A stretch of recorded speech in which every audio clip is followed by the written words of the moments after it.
So my practice this week really is based on an inspiring quote that I read that hit my social media last week. And it says, good mobility is key to maintaining healthy joints and a pain-free body, because with age, you can gradually lose your range of motion, strength, and flexibility. Too often we take for granted our ease of mobility and function in daily life, but rest assured, this program will give you all the tools you need to stay moving for a lifetime. So that's what we're going to do tonight. Stay moving for a lifetime with me. Begin with your head on bricks. Yeah, so you know the Alexander technique. So you're in semi-supine, you're going to place your head on the brick so that the lower part of the skull, the bones at the base of the skull, are resting on the brick, and there is a gap between the bottom of the brick and the top of the shoulders. So no brick underneath the neck. Then you're going to take semi-supine. So you all know that position. Feet on the floor, knees in the air. So sliding yourself down into that position, placing the head onto the brick and noticing how that aligns you. Chin moving down towards the throat, little bit of softness in the throat center. If you don't have a brick, you could use a firm cushion, a blanket, or a block. So anything that allows you to have your head higher than your heart. So that's the key to this movement.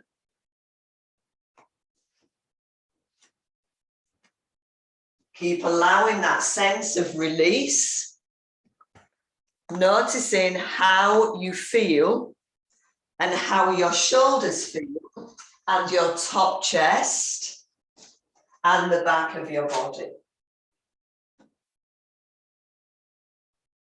So if you've just joined us, we are coming in to this position of Alexander technique, resting the head on a brick or a suitable support if you don't have a brick, remembering that you are resting the occipital bones on the base of the brick. You're not using it like a pillow.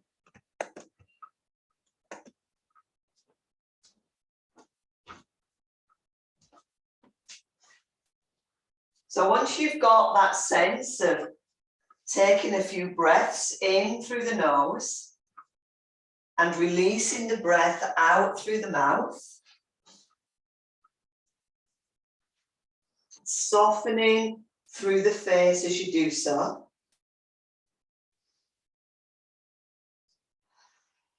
Settling the body,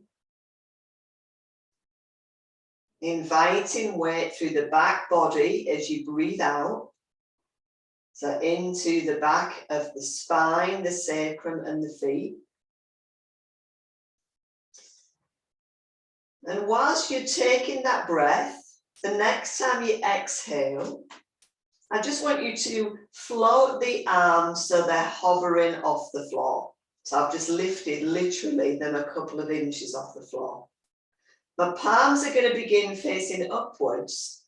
And then as I exhale, I'm going to start to turn my palms towards my legs, turning the arms in the shoulder joints. They turn towards the floor, and then they keep turning until they move palms facing away from me, maybe thumbs just drizzle into the floor. Then I'm going to change the arms in the opposite direction. So the palms are going to come back to face the legs, turn up towards the sky, and then rotate all the way away from my body. Once again, thumbs moving towards the floor. I'm going to keep doing that a couple more times. So I'm going to turn the arms. So it's fully the arms and the shoulders. It's not just the wrists, not just the lower arms. It's the whole of the arm and shoulders. Finding this, we call it torque, as in T-O-R-Q-U-E, in the joint. So this torquing of the joints in the shoulders by rotational movements of the wrists and lower arms. Okay, I'm just going to take one more time like this, eventually ending up with my palms facing the ceiling. And then at that point, I'm going to release the backs of my arms and the backs of the hands to the floor. Let's take a couple of recovery movements, checking out how the shoulders and back feel. From here, I'm going to move a little bit of my awareness into the head. So I want you to take the arms and bring them behind the head. You're going to clasp the hands behind the head as you move the brick away. So just move it off to the side for now. Keep the hands clasping behind the head, just so that you can gradually begin to bring the head towards the floor.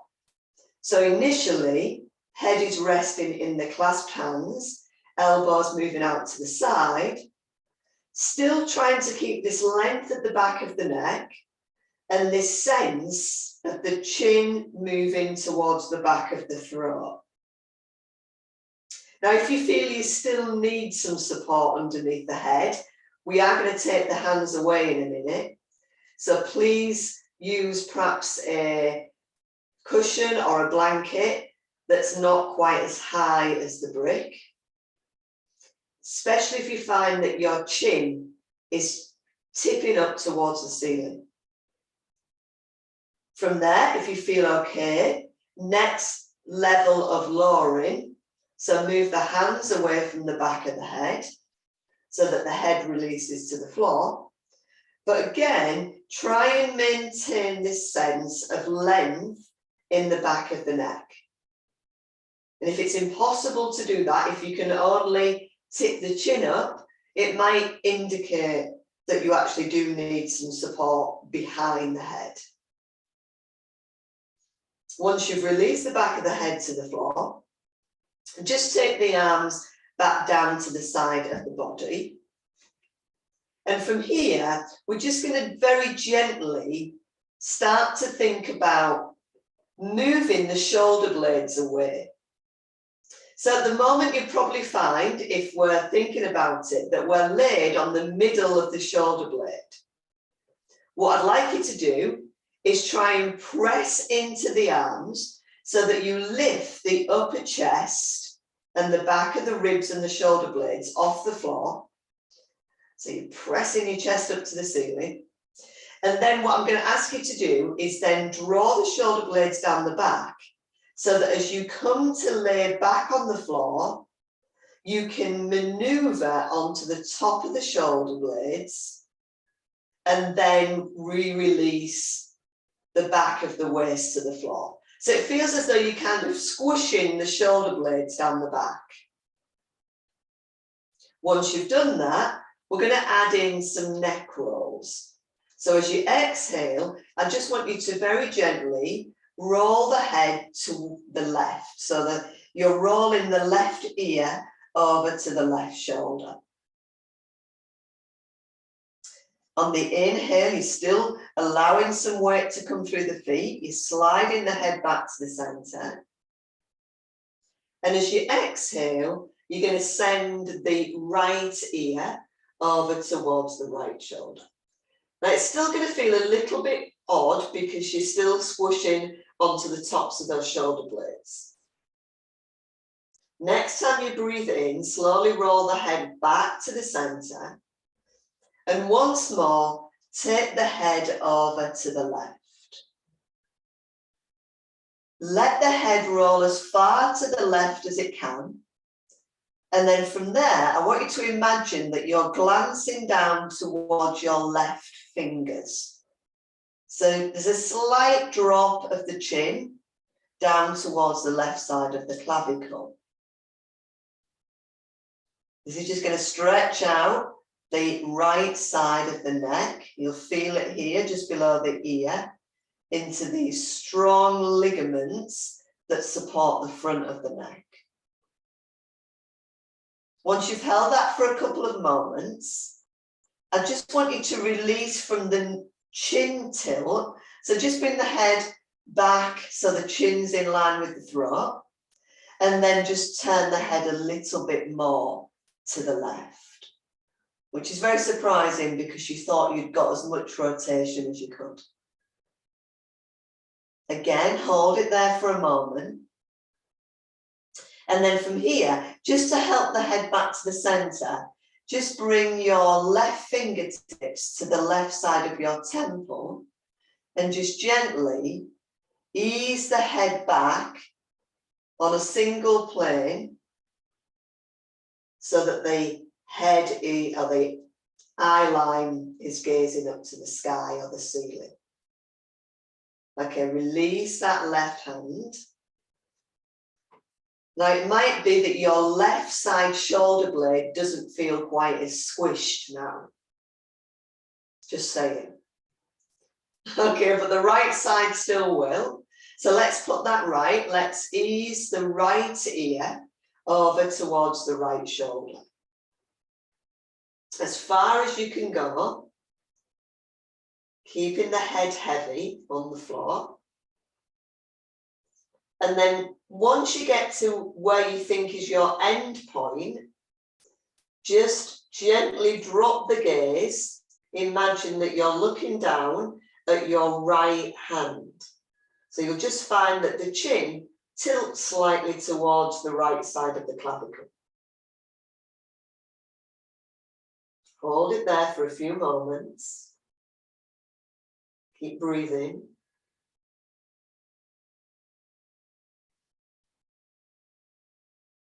And then just like on the previous side, bring the head out of its slight tilt. And then you'll find that you've got even more space to turn the head towards the right shoulder.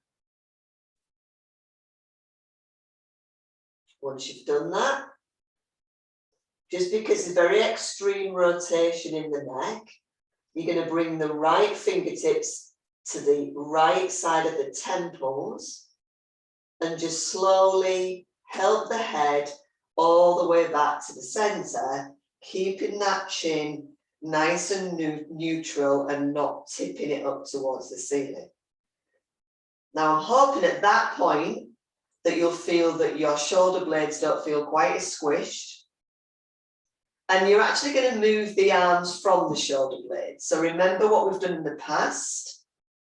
You reaching the arms down by the sides of the hips as if you're reaching them into sleeves. Once again, maybe hover them off the floor. And then float the arms up into beach ball position.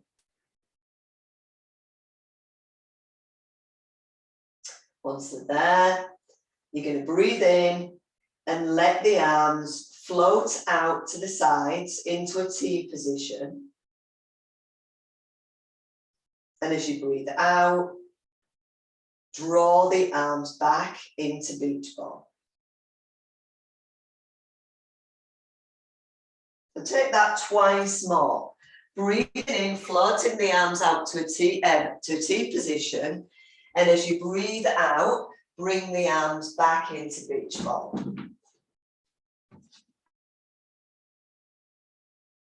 I'm just going to lay it on my blanket. Hopefully you'll be able to see me a bit easier.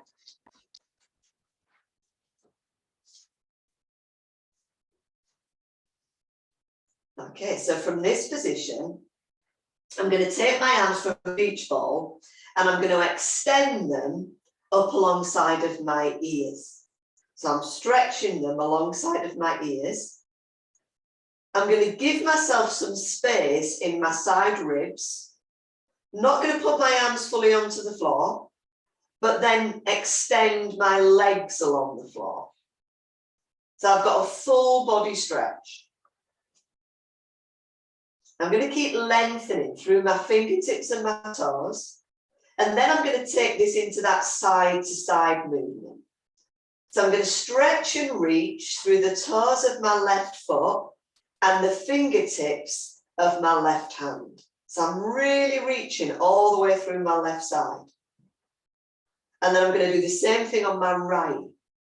Now, as I move from right to left and from left to right, my aim is to try and shift my hips diagonally by lengthening one side of my body and slightly shortening the other side.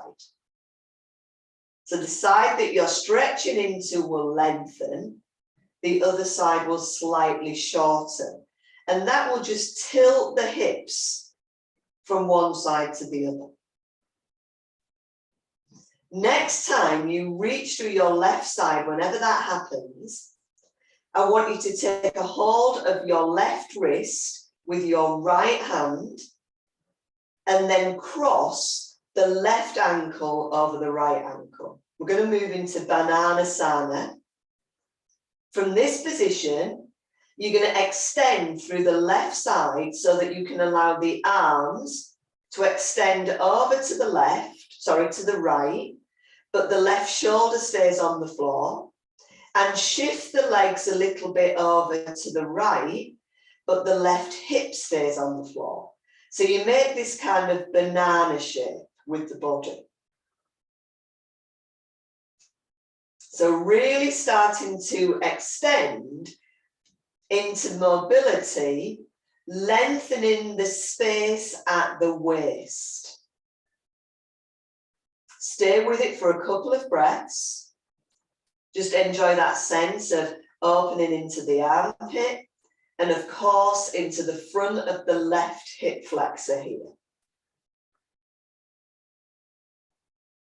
Once you've held that for a couple of moments, we're going to inhale, release the left hand, uncross the left leg, and come back to our evenly extended body.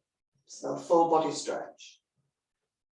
Then you're going to change sides. So you're going to reach all the way through the right side. So you're going to reach through the right fingertips, the right toes, as far as you can, and then pick up the right wrist and cross the right ankle over the left ankle. So remember what you're doing is keeping the right shoulder and the right hip on the floor, but you're sending the arms and the legs over to the left. So you could call it a crescent moon shape, you could call it a banana shape. It's very nice, whatever you call it. Maintain that extension. Now from here, we are going to do other things on the wrists, but this time I'm going to slide my legs back to the center, undo my ankles, and then I'm going to undo my hold on my wrists, and I'm going to imagine that I'm circling my wrists into like castanet circles as they stay alongside of my ears, and I'm going to circle my ankles at the same time.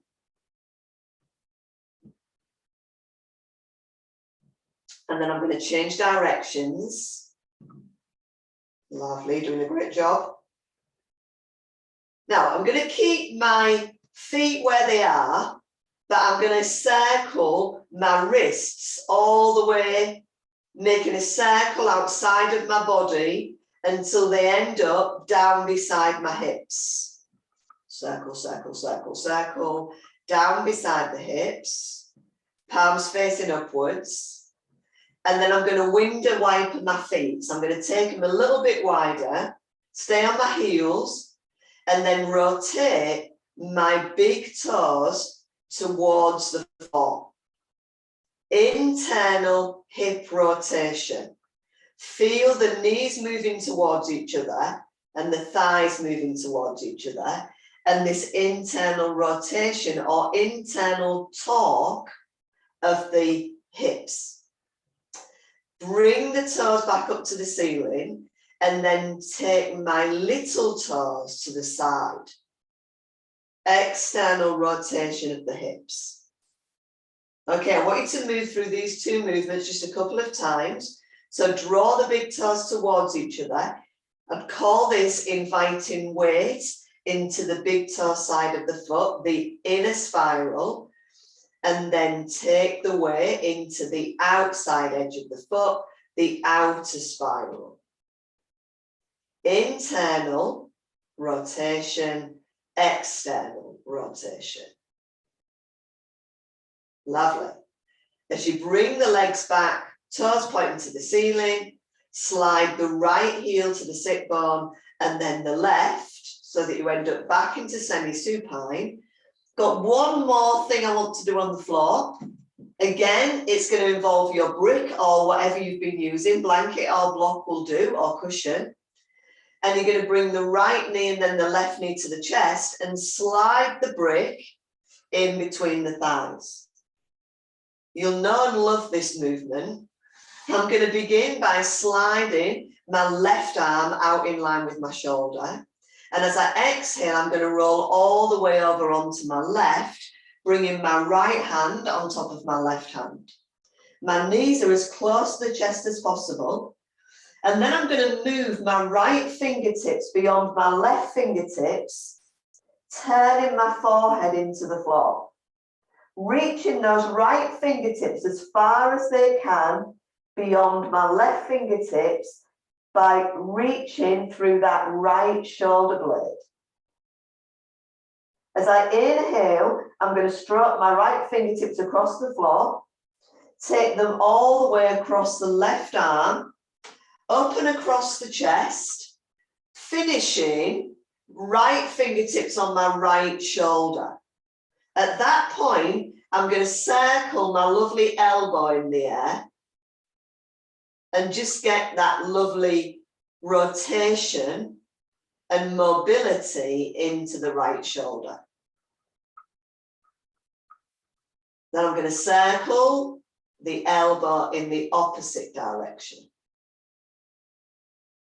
Still in the twist. My legs are still as close to the chest as I can make them. Then from there, I'm going to take the fingertips and stroke them back across the chest, down the arm on the exhale, and beyond the left fingertips, turning the forehead into the floor. Okay, I'm going to do that one more time. So slide the arms across the arm, all the way to the right shoulder. Okay, this time instead of circling, I'm going to point the shoulder down to, the elbow down towards my ribs and then press it up so that it's going up alongside of my ear. So I'm just changing the movement from a rotation into a, let's say, a kind of clock face where I'm moving through from 6 o'clock to 12 o'clock, up and down. Make the next one your last one, and once again I'm going to stroke back across the chest and down the left arm, beyond the left fingertips. Okay, I'm going to make one more movement here, but I want you to keep the forehead pressing into the floor. So from here, I want you to lift the right arm up to the sky with the forehead pressing into the floor. So you're not allowed to move the face, you've got to eat mat. As you lower the right arm back down to the left arm, once again, you're going to try and release the fingertips beyond the left fingertips. For one. Lift again. This is number 2. Inhale to lift. Exhale to lower. My voice is muffled, it's because I'm talking into my mouth. One more time, lift, exhale, lower and extend.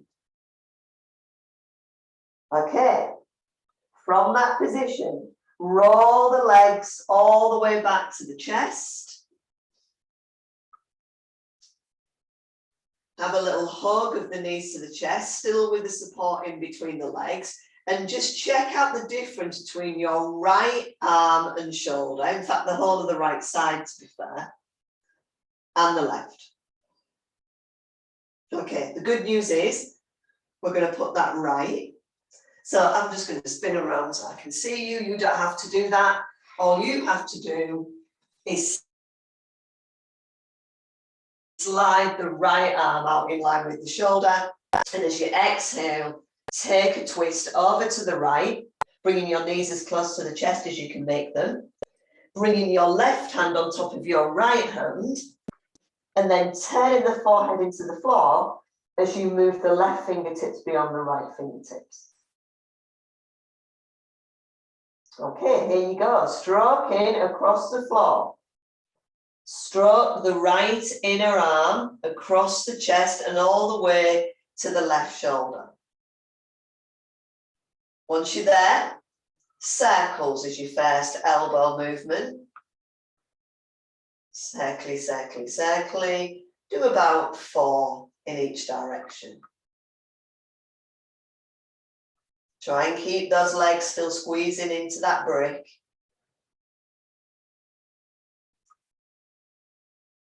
And then stroke across the chest, down the arm and beyond the right fingertips, turning the forehead into the floor.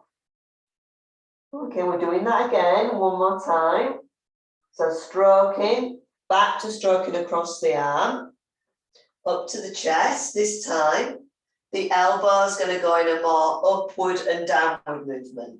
So it's going to go up towards the top of your mat, down to the bottom of the mat. Just a different form of rotation. That's it. Grand job.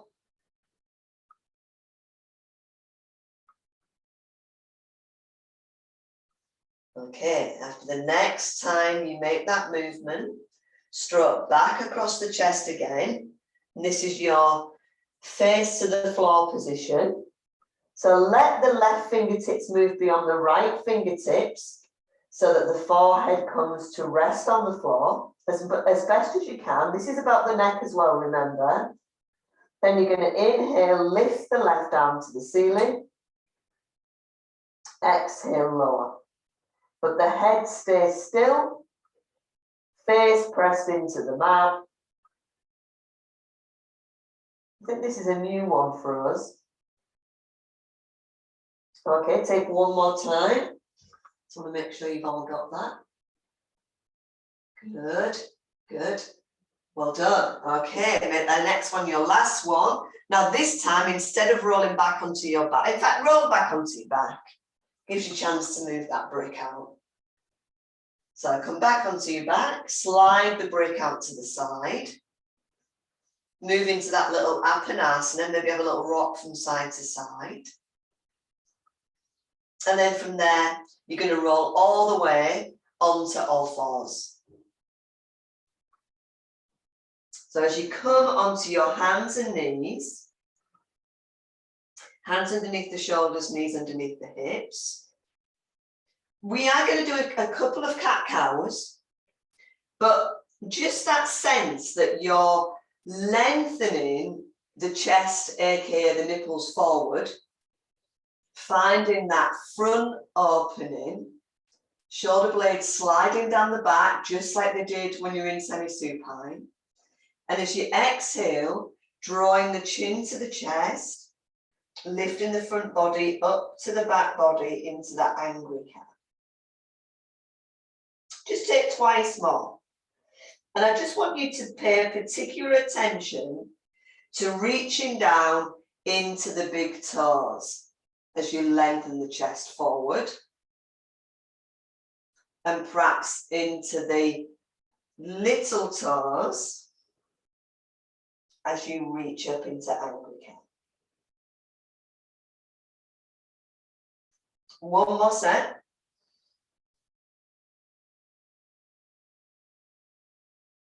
That's it. Well done.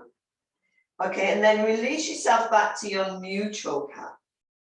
From this position, again, I'm going to work one side and then the other as far as joints are concerned. So my first movement is to lift my left heel towards my left bottom. I'm going to keep my tone in my low belly. As I exhale, I'm going to imagine that somebody is pushing my left heel so it moves outside of my left thigh. And then as I inhale, I'm going to lift the heel back to the ceiling. And as I exhale, cross the left heel over to the right. I'm going to do that 6 times. So center to the side. You can either isolate to start with the movement of the leg, or you can go straight into moving, this is number 3, the hips and the shoulders, so that you're not moving in isolation, you're feeling a little fluidity from the center of the body. Okay, we've got 2 more to do on this left side.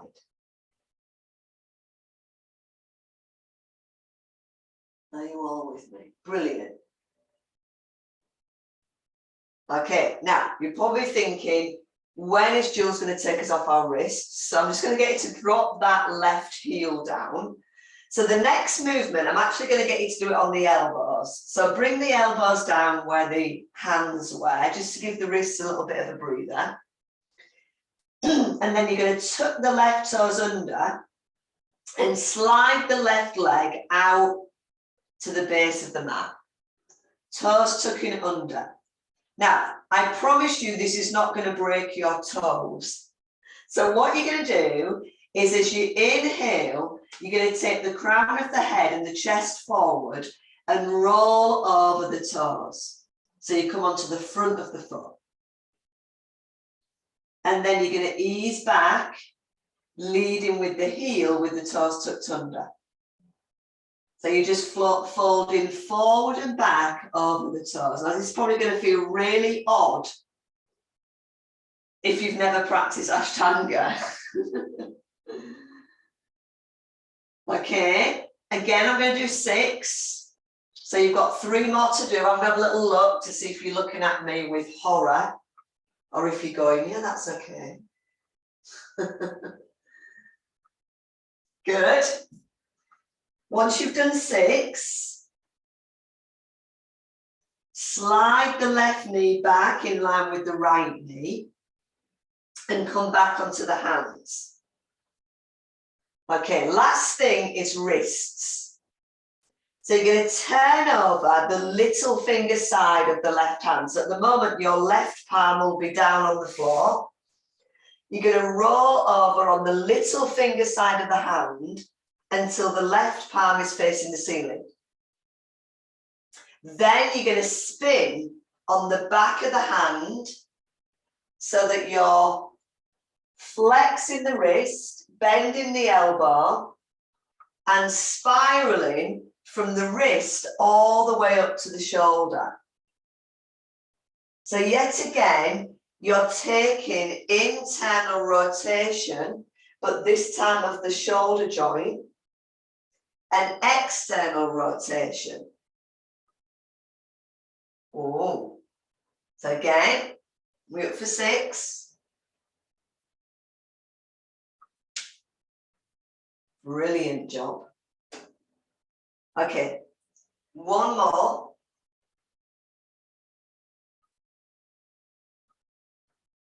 And then slide back onto all fours. Now, just for a few moments, just compare the difference left side to right. As well as that, I want you to compare the difference when you come into downward facing dog. So when you're ready, tuck the toes under, slide back, bottom to heels, and come into downward facing dog.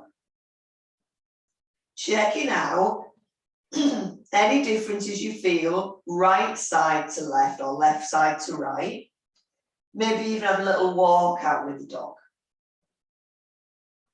Feel how soft that left side is compared with the contraction on your right side. This is what mobility does for your body. Okay, we're going to put this completely into action because we're going to do the same thing on the right. So your first movement, remember, is to bend into the right knee, flex the foot, and spiral or rotate the foot out to the right and then out to the left. So internal rotation of the right hip and then external rotation of the right hip. Lovely, lovely, lovely, lovely. So this is a very simple way to mobilize. If there's no motion in the joint will degenerate. It's a fact. So it's really important. I mean, we do lots of mobilization in yoga, but yeah, really important that we pay attention and our awareness to these areas. Okay, I think I've done more than 6, chatting away. So release your right foot down. Come on to the elbows. Next movement is in the toes. So you tuck in the right toes under, slide in the right leg into extension. As you exhale, you're going to roll over the toes and move the body forward through the crown of the head as if you're doing elbow plank. And as you inhale, you're going to push back with the heel. Now that's 1. 2. Notice if this right foot is more willing than the left foot. 3. Or less willing. 4.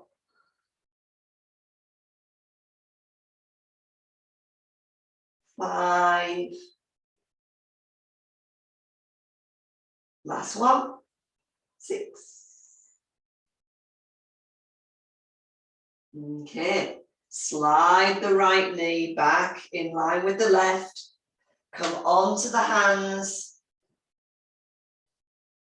And then when you're ready, roll over the little finger side of the right hand. Remember, you're going to spin on the back of the hand. So we're taking the internal and external rotation of the shoulders.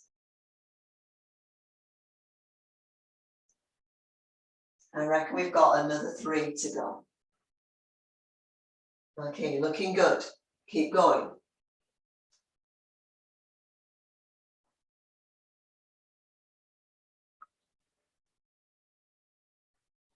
Excellent. Once you're done, flip back onto that right hand. Check out how you feel on all 4s. And then just as we did before, we're going to just do one more thing. Bring the bottom to the heels. Before you go into your down dog, I just want you to turn both of the backs of the hands to the floor. So both palms are facing up. Okay, now what I want you to do is just do a bit of exploration with that internal and external rotation. This time, you're going to keep the backs of the hands on the floor, but you're just going to move weight through the thumb. So if you take both of the thumbs and press them out to the side, it will activate the shoulders.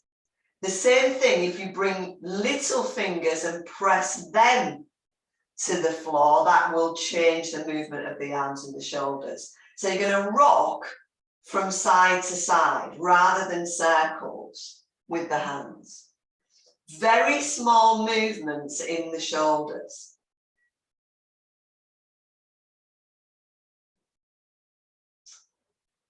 Okay, so far so good.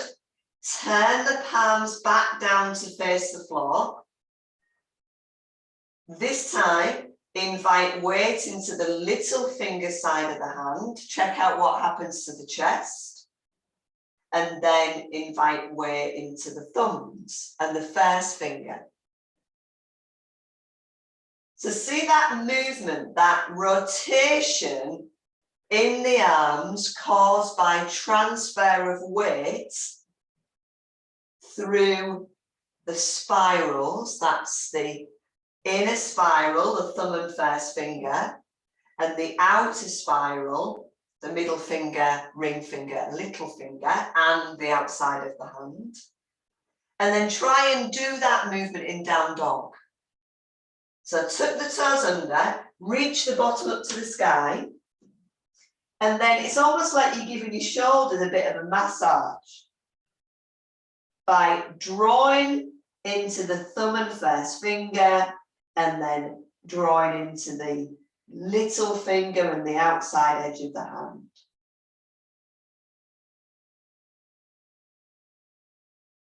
So this internal and external rotation at the shoulders can really help down dog. So what I tend to do usually is I begin by inviting my weight into the little finger side of my hands so that my shoulder blades spread, broaden, and then I keep my shoulder blades broad, but just take some weight back into the first finger and thumb so that my foundation is strong. So, okay, from here, we're going to walk the hands back to the feet or the feet towards the hands so that you end up into Uttanasana, standing forward bend. From there, reach the chest forward into Ardha Uttanasana, flatten the back, and then extend the weight through the feet, sliding the arms up around the body, ending up with the arms up and overhead, and then sliding the hands down in front of the heart into what we call Tadasana, standing position. So just like we explored on the floor, if we activate the feet, we can change the movements of the hips. So by inviting weight into the insides of my feet, the insteps and the big toes, I will activate internal rotation of my hips and internal rotation of my knees. By inviting weight into the little toe sides of the feet and the outside edge of the feet, I will activate a little bit of external rotation of the hips.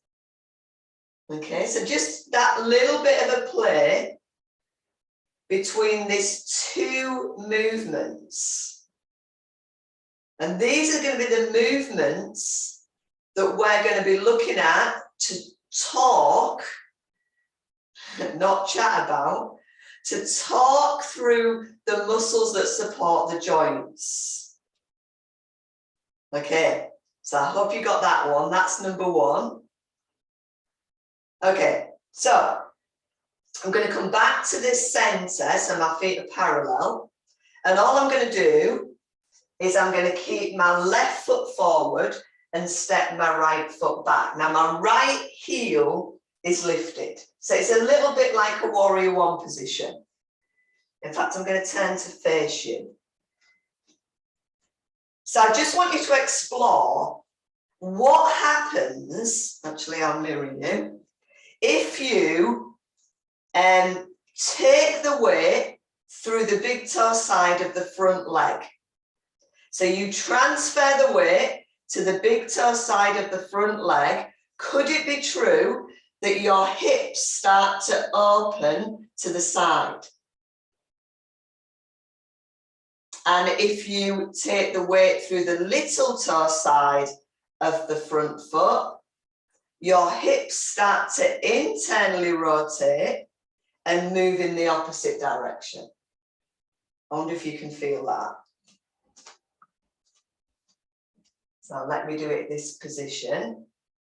So if I'm inviting the weight into the big toe side of my left foot, my hips are going to move to the right. If I bring the weight into the little toe side of the left foot, my hips are going to move to the left. Interesting, isn't it? So it could be that if you enhance that movement As you take the weight into the big toe side of the left foot, can you rotate all the way to the right to bring you into warrior two? And if you then take the weight into the little toe side of the front foot, so you transfer the weight across, it pulls the back heel off the floor and turns you to the left, almost into kind of a twisting side angle position. Okay, now you can bring the arms in to help you. So at the moment, you probably find that your left arm is back and your right arm is forward. So change that. So take the weight into the big toe side of the left foot, bring the left arm forward and take the right arm backward. And then take the weight into the little toe side of the left foot, bring the right arm forward and the left arm back. Da, da, da. You feel a little bit like the $6 Million Man, the Bionic Man, is it? But you're creating this movement from the movement through the foot. Okay, and then step the feet together. Have a little twirl with the hips because they're going to feel a little bit strange. You're mobilizing through the feet. Okay, let's change legs. Okay, stepping back, left leg. So same thing happens here. If I invite the weight through the big toe side of my right foot, I automatically start to rotate to the left. And I'm just putting my left heel down. If I transfer the weight now to the little toe side of that front foot, it's going to turn me to the right. Yeah, it's magic. So try and keep that transfer of weight happening.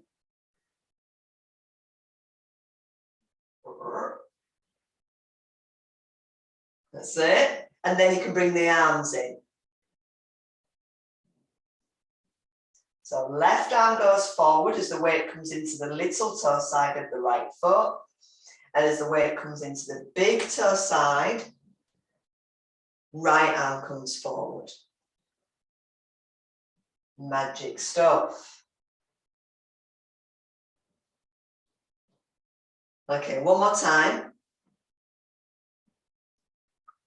There's so many things we could play with here. Okay, I'm going to step back to the center though, and I'm going to give my legs a little bit of a shake. So I said to you about potentially bringing a blanket. Now the only problem with this is if you're on a carpet, you may struggle with this. If you're on a carpet, you don't need a blanket. It's just a blanket if you've got a slippy surface. So what I'm going to do is I'm going to take my mat up here and I'm going to place my blanket to the floor. Now, if you're on a carpet, just do your best with spinning on the ball of the foot, inviting weight, just as we've done in that standing position. This time, we're actually going to start with a kind of warrior two. So I'm going to be on a parallel side. So my hips are facing my feet, but I'm not facing the front. So think warrior two. So I'm going to take my left foot onto my blanket with my knee bent, but my hips are facing away from that left knee. I've got my right foot slightly turned in, just as if I was doing warrior two. Now what I'm going to do here is I'm going to try and move the weight into the big toe side of my left foot to spin round with my left leg. So it almost comes into something like a quad stretch. And then I'm going to spin all the way inviting the weight into the little toe side of my left foot, so it turns my left thigh and hip out. So I'm internally hip rotating, externally hip rotating. How's that feeling? Now I can bring my arms into this. So I can bring, as I internally rotate, I can bring the backs of my hands together. As I externally rotate, I can open up with my top chest. It'll be a little bit like a horse pose, goddess maybe. So internal rotation, external rotation. All through the movement of weight through my feet. How's that going? I wonder how you're getting on if you're on a carpet. You have to spin a little bit more. Now, what is this doing is moving through the joint, mobilizing the joint. Good. Okay, let's release. Have a little walk through the feet. And then change sides. So exactly the same thing. It's like a warrior two position, but you've got your right foot on there now. Right knee's bent. You're going to spin into the big toe side of the right foot. Drop the knee into a kind of quad stretch, internal rotation, and then external rotation. Now, it might feel that you're not doing very much, but trust me, you are doing an awful lot. So you can bring the arms in, backs of the hands together on your internal rotation, arms extend and lift on the external. Internal, external. Twice more. Internal, external. Internal, external.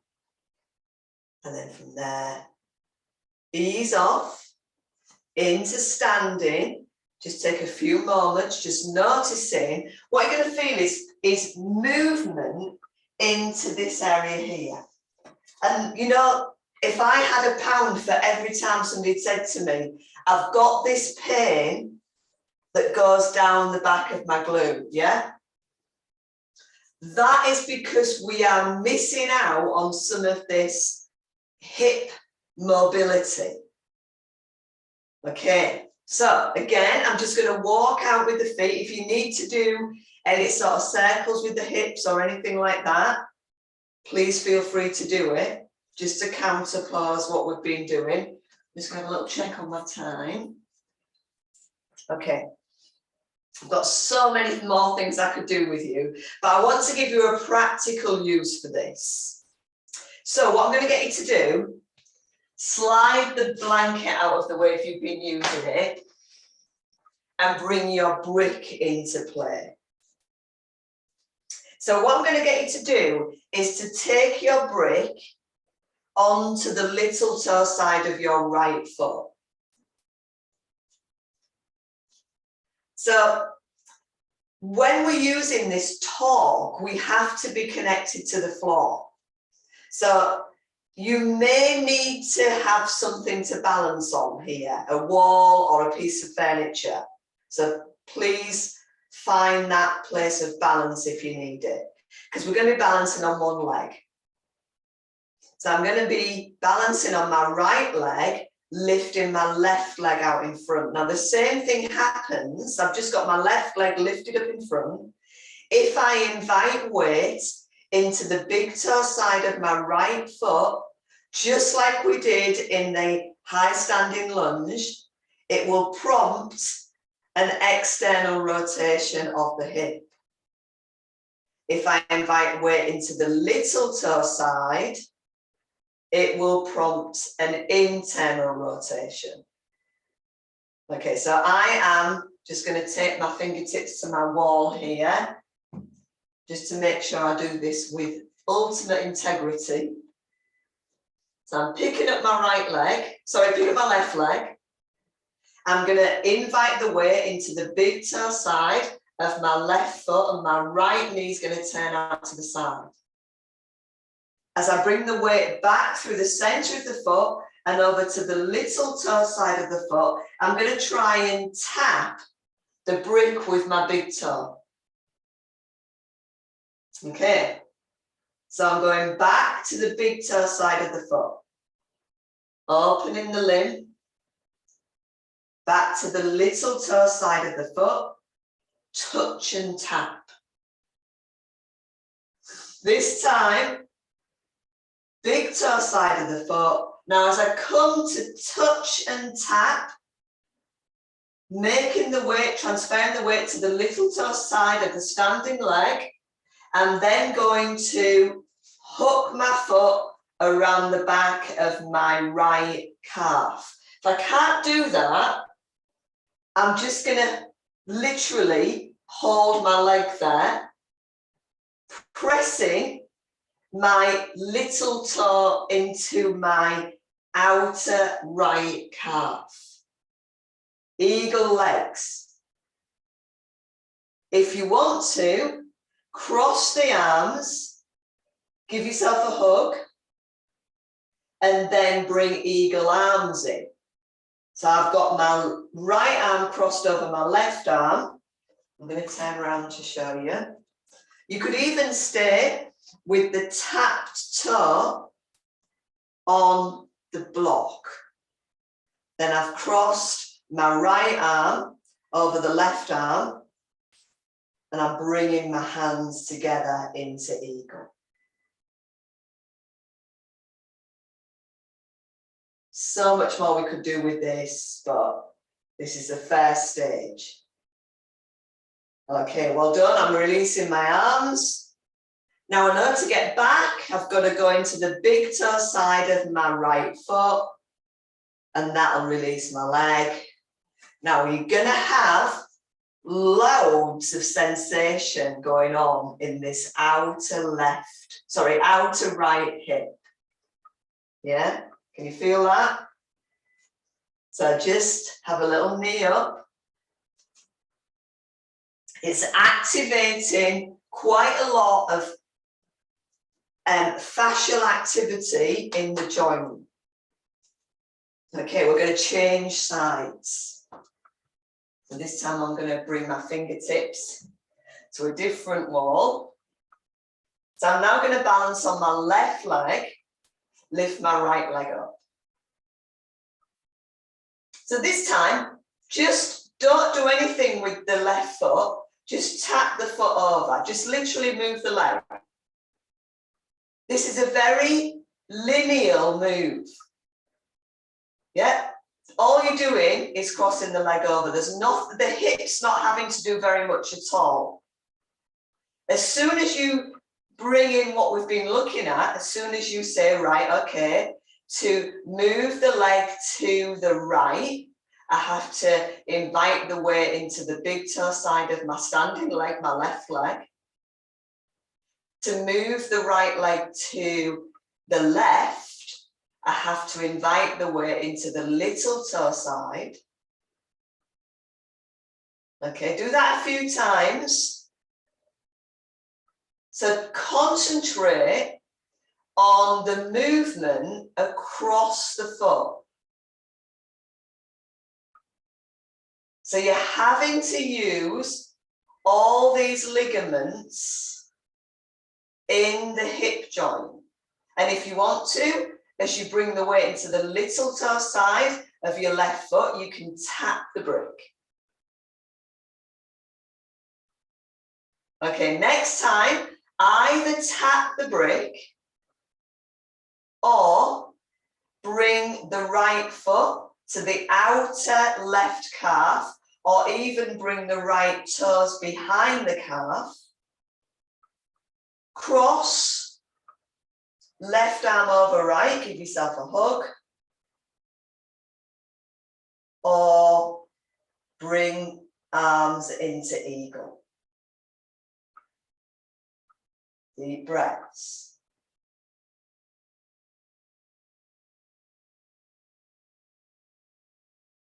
Lovely job. When you're ready, inhale. Take the weight, big toe side of left foot. It's going to move the leg out to the side. You might even throw a quick tree in whilst you're there.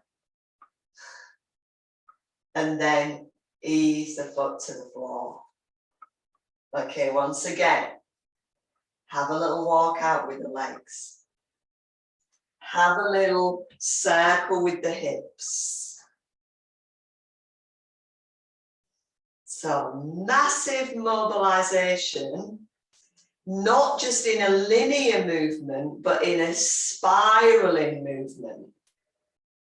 Okay, so I've got lots more to give you, but not tonight. Tonight, we're going to release back to the floor. So I'm just going to get you to clasp the hands behind the head, to draw the elbows towards each other, to bring the chin to the chest, and to gradually roll down vertebrae by vertebrae.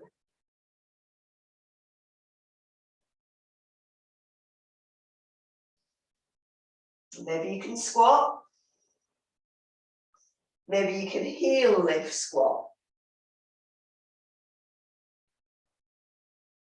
And then from there, you're just going to ease the arms back behind, bring the bottom to the floor safely.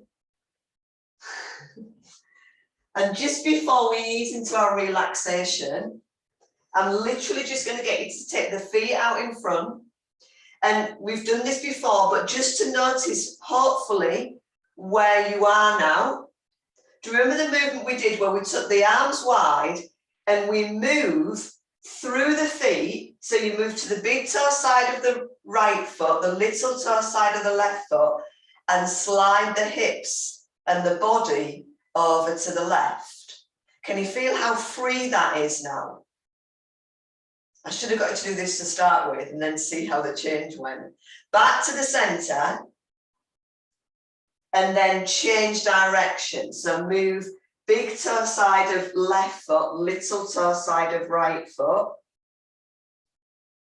Can you move without using the arms? Do one more time.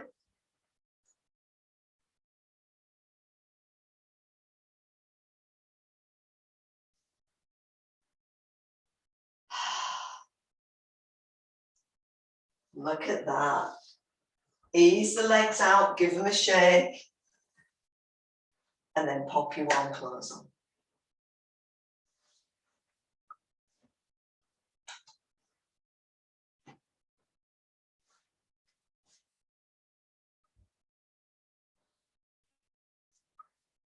So I want you to begin your relaxation as we started the practice. So you're going to start in semi-supine without the brick, unless you want to use the brick on the head, you can, especially if you feel that you're carrying your head forward.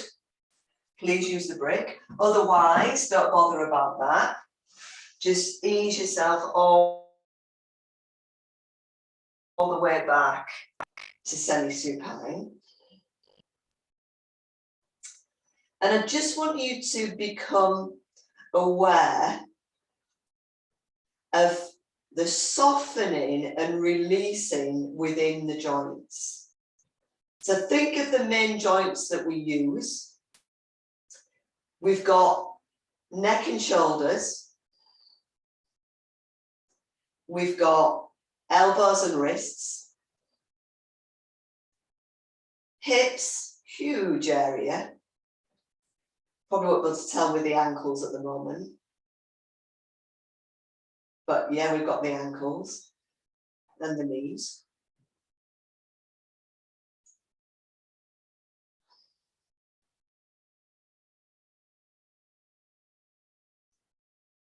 Now from this position, I would like you to maybe attempt to come into Shavasana. Now I know it's not everybody's cup of tea. So that's why I'm just being extra cautious. No pressure to come into Shavasana. If you know that you can gently extend the legs out and be in Shavasana and be comfortable, please feel free to do it. If when you take the legs into extension, you think, no, that's not comfortable, I don't feel right, I feel as though my lower back's compressed, what I'd like you to do is come back to semi-supine and just take the brick and slide it underneath your sacrum. So you've got a little bit of height into the lower back. If you're still that person that's not sure, what I'm going to ask you to do is then to extend the legs out, digging the heels in, flexing the feet, just taking that little bit of extra stretch at the front of the hip flexors, and maybe a little bit of window wiper feet with the sacrum on the brick.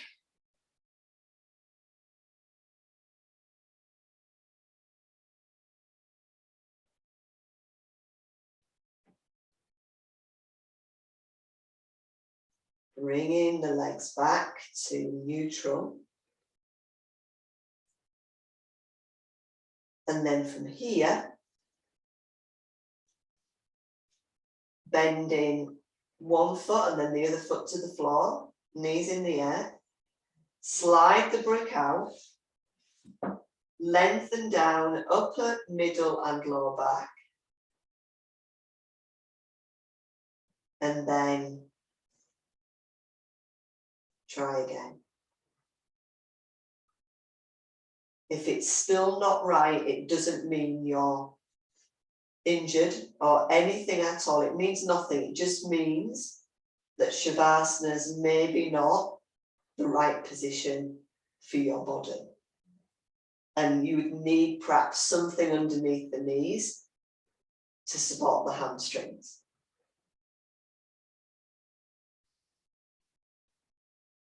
Otherwise, taking your awareness to the gentle flowing breath.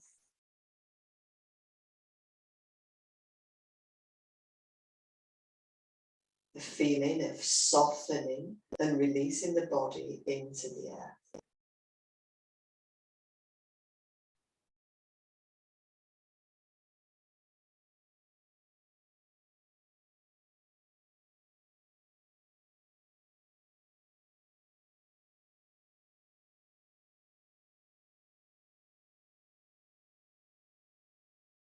Notice the breath gently. Cool as it draws it in through the nostrils. And warm as it leaves.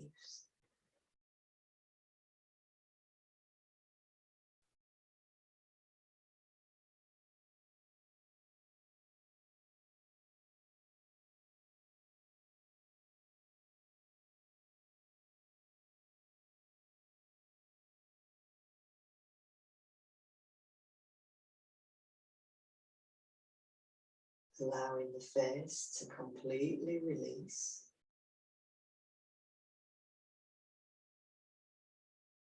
The eyes to sink into the eye sockets. The lips to soften. And as the back body releases into the earth, the front body melts deep into the back body.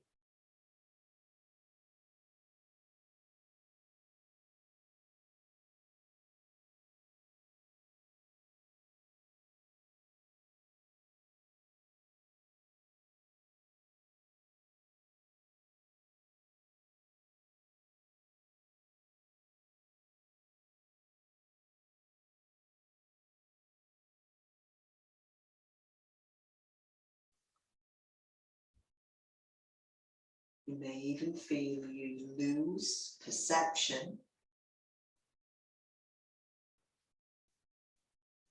of where the body begins and ends.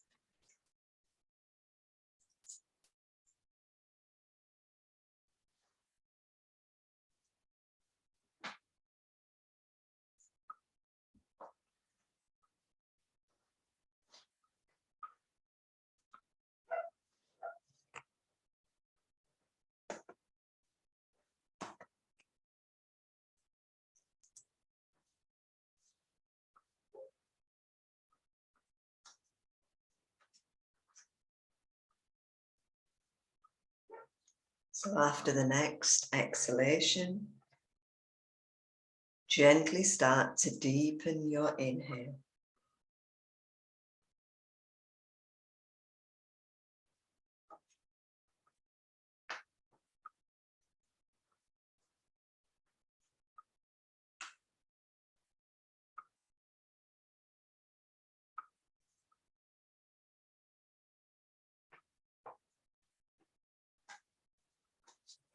And then maybe begin to bring some gentle movement into the fingers and the toes.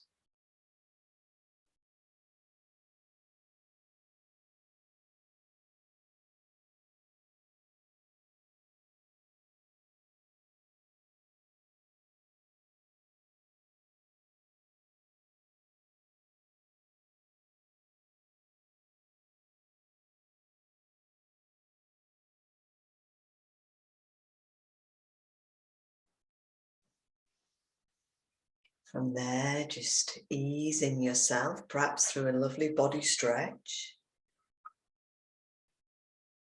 before sliding the arms down to the sides of the hips, sliding the feet to the floor, and one at a time, drawing the knees to the chest.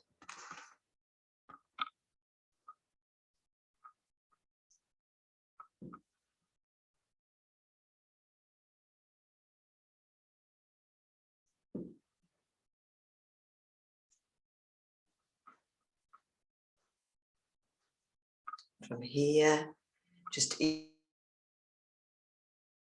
ease over onto your right side, pressing yourself up into sitting.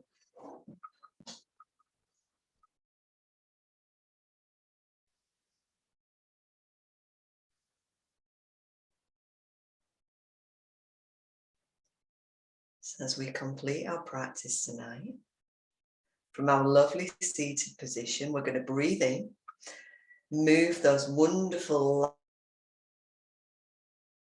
light arm and shoulder joints, gather the energy around us, gazing up to the thumbs. And as we exhale, slide the fingers to the third eye, to the lips and the throat, and to the heart.